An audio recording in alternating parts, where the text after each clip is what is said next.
잠언 12장 10절 말씀을 함께 읽습니다. 의인은 자기의 가축의 생명을 돌보나 악인의 긍휼은 잔인이니라. 아멘. 오늘도 그리스도 예수의 이름으로 행복하시기를 축복합니다. 여러분은 반려동물과 애완동물의 차이를 어떻게 구별을 하십니까? 애완동물, 반려동물. 요즘은 반려동물이라는 말을 많이 사용하였고, 이전에는 애완동물이라는 말을 많이 사용하였습니다. 아주 오래전에는 가축 가운데 하나로 생각하여 키워 잡아먹는 것으로 여겼지요. 그러나 요즘은 전혀 생각이 달라졌습니다. 그러나 반려동물과 애완동물의 차이는 궁금합니다. 국립국어원에 따르면 반려동물은 사람이 정신적으로 의지하고자 가까이 두고 기르는 동물을 가리키는 말이고, 애완동물은 좋아하여 가까이 두고 귀여워하는 동물을 가리킵니다. 표현이 다르긴 하지만 언뜻 이해가 쉽지는 않습니다. 그런데 한자로 보면 애완은 사랑의 자에 희롱할 완자를 써서 가지고 노는 동물을 가리킵니다. 그런가 하면은 반려는 짝반자 짝여자 함께 살아가는 벗과 같은 동물을 가리킨다고 합니다. 요즘은 가지고 노는 애완동물이 아니라 함께 살아가는 반려동물로 굳어지고 있습니다. 물론 함께 살다가 실증 난다고 장난감 버리듯이 버리는 사람이 있긴 하지만 애완동물이라는 말보다는 반려동물이라는 표현이 확실히 더 자주 많이 사용되고 있습니다. 한 사람 또는 두 사람이 사는 가구가 늘어나면서 반려동물을 뜻하는 영어로 펫과 가족을 뜻하는 패밀리가 합성해서 펫팸족이라는 신조어도 등장을 했습니다. 반려동물을 가족으로 여기는 사람들이 많아진 만큼 애완동물이라는 표현보다는 반려동물이라는 표현을 쓰는 것이 더 정확해 보입니다. 동물을 인간의 즐거움을 위한 소유물이 아니라 반려자, 친구로 대우한다는 뜻이지요. 우리나라는 대부분 아파트나 빌라에서 건축하는 탓에 집안에서 키우기 수월한 개체 크기가 작은 동물을 선호하는 편입니다. 강아지가 대표적이고 고양이나 새, 햄스터, 파충류 등이 있습니다. 단순히 즐거움을 위해 키우기보다는 복잡한 사회에서 인간에게 지친 이들이 동물에게 위로를 받거나 외롭지 않기 위해 반려를 목적으로 키웁니다. 예전에는 주로 포유류, 개, 고양이, 애완용 쪽제비, 패럿, 햄스터, 다람쥐, 기니피그 등이었고, 조류로서는 십자매, 금화조, 앵무새, 문조, 카나리아, 방울새, 동박새, 그리고 어류로는 금붕어, 비단잉어, 송사리, 열대어 등을 애완용으로 사육을 해왔습니다. 근데 요즘은 반려동물로 삼는 것이 매우 다양합니다. 저도 어제 설교 준비를 하다가 발견을 하고 깜짝 놀랐습니다. 파충류, 양서류, 갑각류, 거북, 여기까지는 들어봤는데 아울루트, 샌드그, 말도 잘 안 되네. 카멜레온, 이구아나, 거미 종류, 맹꽁이, 애완용 가재, 애완용 보고, 개코라는 도마뱀, 사슴벌레, 거기다가 나비, 곤충, 전갈, 진해, 노래기, 새우, 갑오징어, 달팽이 이런 것도 반려동물로 키운다고 합니다. 근데 우리나라에서 물론 반려동물의 절반 이상은 개라고 하지요. 이미 반려동물을 키우는 인구가 어느새 1,000만 명을 훨씬 넘었기 때문에 그리고 1인 가족과 노령 인구가 늘면서 반려동물을 키우거나 애완동물과 함께하는 사람들이 더욱 늘어날 것이라고 합니다. 그러자 유기동물, 버리는 동물의 문제도 심각하게 사회 문제가 되고 있다고 합니다. 반려동물의 수가 급증했지만 경제적 어려움 등의 다양한 이유로 반려동물을 내다 버리는 일이 빈번하고, 이렇게 유기된 애완동물들이 사회적 문제가 됩니다. 주로 휴가철에 반려동물을 데리고 가지 않고 버리고 가거나 데리고 가서 버리는 사람이 늘고 있다고 합니다.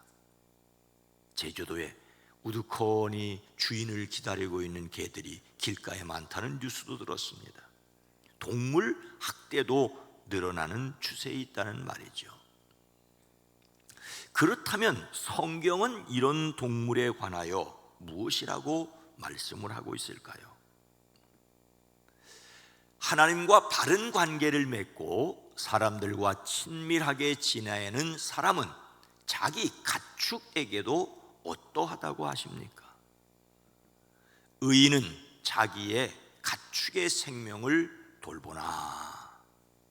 오늘 말씀은 의인의 긍휼히 여기는 마음과 악인의 잔인함을 대조하는 가운데 의인은 가축의 생명도 돌보아 준다라고 합니다. 여기서 가축은 양이나 나귀나 낙타 등 일반적인 짐승을 가리킵니다. 하지만 오늘 성경에서는 짐승을 가리킬 때 쓰는 살, 고기라는 뜻의 말이 아니라 이 사람의 생명을 표현하는 말을 사용했습니다. 집에서 기르는 짐승에게까지도 인격적으로 대하는 의인의 사랑과 성실성을 드러낸 것이지요. 길러서 잡아 먹을 먹거리로만 본 것이 아니라 사람과 함께 사는 동물로 본 것입니다. 우리말 가축이란 집에서 기르는 짐승, 소, 말, 돼지, 닭, 개 등을 통틀어 이르는데 보다 더 친밀함을 강조해서 오늘 성경은 가축이라고 말하고 있습니다. 이 가축이라는 말에서 가축을 돌본다고 했을 때 돌본다는 말은 흔히 성경에서 가축을 친다 이렇게 말하지만은 오늘 성경에서는 친다라는 말을 쓰지 않고 확실히 안다는 말을 사용하고 있습니다. 가축의 필요가 무엇인지 구체적으로 안다라는 뜻이죠. 애정 어린 마음으로 가축의 모든 상태와 필요를 구체적으로 이해하고 세심하게 돌보고 필요를 자상하게 충족시켜 준다는 뜻으로 돌본다는 말을 사용했다는 말이죠. 솔로몬에 의하여 기록된 잠언으로 볼 때 지금부터 거의 3000년 전에 이렇게까지 가축을 친근하게 말하고 있다는 사실은 놀랍습니다. 그런데 사실 십계명에서도 안식일을 지켜야 할 것을 말씀하시면서 이렇게 말씀하시지요. 일곱째 날은 내 하나님 여호와의 안식일인즉 너나 내 아들이나 내 딸이나 내 남종이나 내 여종이나 그리고 내 가축이나 내 문 안에 머무는 객이라도 아무 일도 하지 말라고 말하고 있습니다. 사람만 쉬라는 것이 아니라 다른 가족들만 쉬라는 것이 아니라 내 가축이라도 아무 일도 하지 말고 쉬게 하라는 것입니다. 성경 출애굽기 다른 말씀에서는 내가 만일 내 원수의 길 잃은 소나 나귀를 보거든 반드시 그 사람에게로 돌릴지라고, 길 잃어버린 짐승 함부로 대하지 말고 반드시 돌려주라고까지 말하고 있습니다. 의인은 가축과 짐승들까지도 하나님의 사랑과 보호의 대상으로 여긴다는 것입니다. 이 정도라면 애완동물이 아니라 반려동물이라고 할 수 있고, 비록 잡아먹을지라도 최대한 존중하는 것을 알 수가 있습니다. 의인은 자기 가축 생명 돌보는 일에도 성실합니다. 그러나 악인은 어떻게 한다라고 말씀하고 있습니까? 악인의 긍휼은 잔인이라. 의인이 자기 가축의 생명을 돌본다는 것과 반대로 악인의 긍휼은 잔인이라고 표현하고 있습니다. 긍휼이라는 말은 어머니의 자궁 속에 있는 태아에게 품는 애틋한 사랑을 가리키는데, 악인이 아주 최고의 긍휼을 베푼다는 것조차도 잔인함으로 드러낸다는 말이죠. 악인은 자신의 잔악함을 긍휼로 착각합니다. 잔인하다는 말은 거칠고 야만적이라는 뜻인데, 악한 사람은 동물을 학대하고 거칠게 다루어도 좋다고 생각합니다. 하지만 이렇게 동물을 학대하는 것은 자신이 악한 사람이라는 것을 드러낼 뿐입니다. 자기보다 약한 동물을 통해서 자신의 악한 마음을 드러내는 경우이지요. 앞에서도 잠깐 말씀을 드렸지만 요즘 반려동물에 관한 관심과 함께 동물 학대라는 말도 심심치 않게 등장하는 것을 볼 수가 있습니다. 우리나라 동물보호법 제2조 제1호의 2항에는 동물 학대를 동물을 대상으로 정당한 사유 없이 불필요하거나 피할 수 있는 신체적 고통과 스트레스를 주는 행위, 굶주림, 질병에 대하여 적절한 조치를 게을리하고 방치하는 행위라고 규정을 하고 있습니다. 단순히 동물에게 해를 끼치기 위한 행동이 아니라 식용이나 연구용 등의 유익한 목적이라고 할지라도 그 과정에서 지나친 학대와 폭력이 가해진다면 동물 학대로 규정을 하고 있습니다. 그래서 어떤 사람은 사람보다 동물에 대한 보호가 더 중요하냐고 볼멘소리를 하지만, 사람은 물론이거니와 살아있는 모든 생명은 보호되고 그 생명은 존중되어야 합니다. 자기가 돌보아야 할 짐승에게까지 긍휼 베푸는 사람이 의인입니다. 오늘 자신이 긍휼 베풀어야 할 것은 무엇이겠습니까? 저는 마태복음 18장 말씀을 좀 인용을 하려고 합니다. 너희 생각에는 어떠하냐? 만일 어떤 사람이 양 100마리가 있는데 그 중에 하나가 길을 잃었으면 그 99마리를 산에 두고 가서 길 잃은 양을 찾지 않겠느냐? 예수님께서 이 길 잃은 양을 말씀하실 때는 구원받아야 될 사람을 물론 말씀하십니다. 마땅히 이렇게 해야 한다는 것입니다.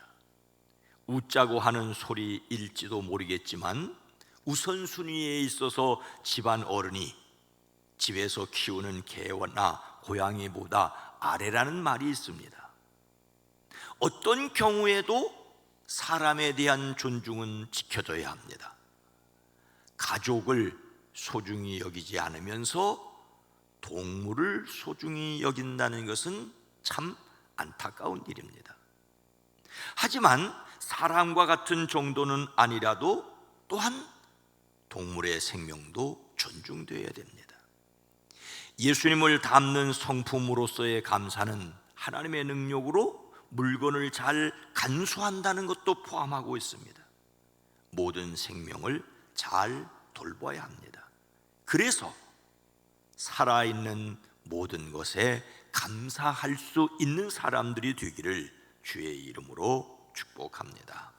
거룩하신 하나님, 자비로우신 주님,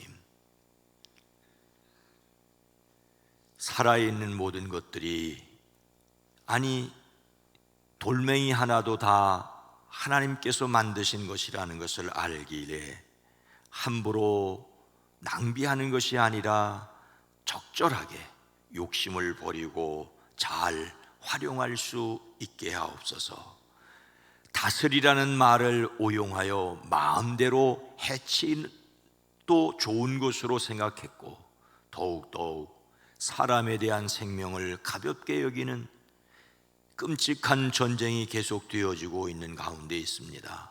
이 땅에 자유와 평화가 지켜지게 하옵소서. 사람에 대한 존중이 있어지게 하시고, 살아있는 모든 것을 또한 소중히 여길 수 있는 저희들이 되어지게 하옵소서. 함께 살아가는 가족 한 사람 한 사람을 소중히 여기게 하시고, 또한 사람에게 받은 상처 때문에 동물을 사랑하는 것이 아니라 살아있는 모든 것을 아끼고 존중하는 마음을 더하여 주시옵소서. 우리 교회가 서로에게 더욱 친밀한 교회가 되어지게 하옵소서. 성도의 교제를 온전히 회복할 수 있게 하옵소서. 선교회와 속회가 또한 회복되어지게 하옵소서. 오늘 할 날도 살아가는 성도들의 가정과 일터 그리고 사업장이 복되게 하옵소서. 예수님의 이름으로 간절히 기도드리옵나이다. 아멘. 오늘 말씀을 생각하며 모든 생명을 소중히 여기게 하옵소서. 한편 잃어버린 생명을 찾아 구원하는 일에도 앞장서는 교회, 생명을 해치는 전쟁이 멈추기를 위해서 기도합니다.